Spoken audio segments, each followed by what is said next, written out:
One of the most haunting moments in God of War Ragnarok takes place at the Lady of the Forge, an ancient and mystical mermaid responsible for crafting weapons of immense power.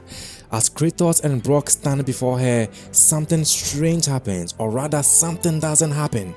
The lady does not acknowledge Brok.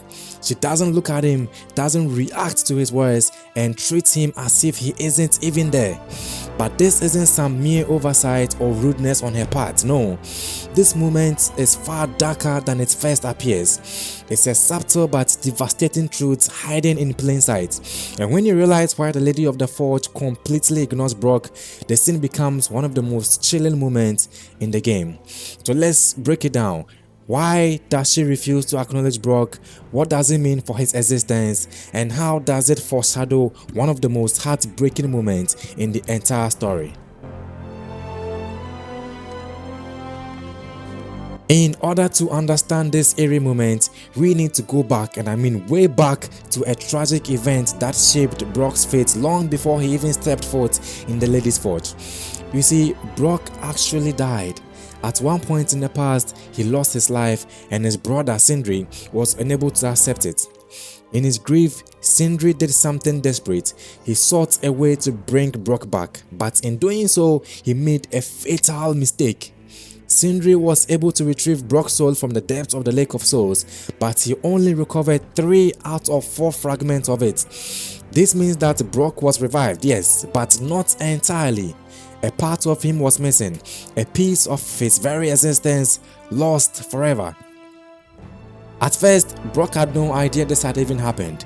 He lived his life, he crafted weapons, he fought alongside Kratos, he was the same loud-mouthed, blue-skinned dwarf everyone knew and loved.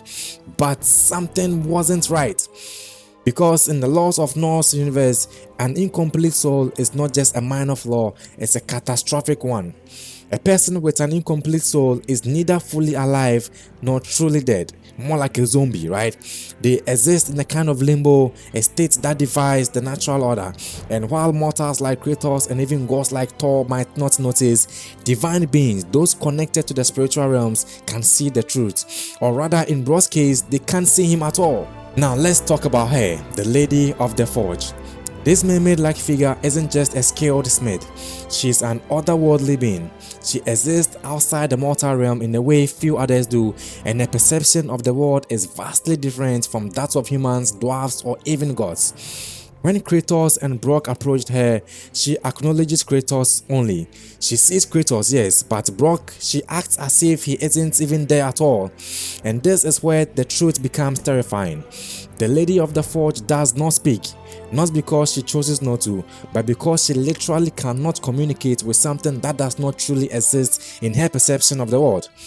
Brok, lacking a complete soul, is invisible to beings like her.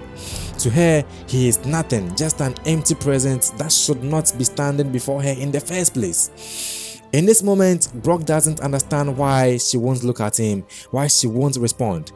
He brushes it off with his usual attitude, but there's something deeply unsettling about the way she completely disregards him. And this is a key moment of foreshadowing, because soon enough, Brok will learn this horrifying truth about himself.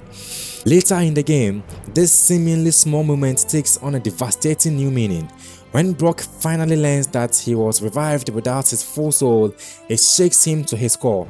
He realizes that he was never truly whole, that something inside him was missing this entire time. And in the final act of the game, Brok meets his fate. When his life is taken once more, this time there is no bringing him back. Without a complete soul, he cannot move on to an afterlife. He cannot return to the world of the living. He is simply gone. This makes the moment with the Lady of the Forge so much more tragic. She wasn't ignoring Brok to be cruel. She wasn't refusing to speak to him for any petty reason.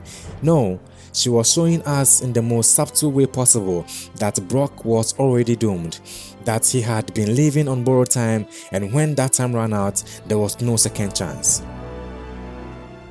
This is what makes God of War Ragnarok such a masterpiece. Even in the smallest moments, the game plants seeds of tragedy that don't fully bloom until much later. The Lady of the Forge's silence is more than just an odd quirk. It was the game warning us of the inevitable. the heartbreaking truth that only becomes clear in hindsight. So tell me, did you notice this detail the first time you played, or did it hit you later once you knew the truth? Let me know in the comments below, and if you love deep dives into God of War lore, make sure you like, subscribe and hit that notification bell for more content. Until next time, remember to cherish every moment, because in the word of the gods, fate is never kind. Bye bye.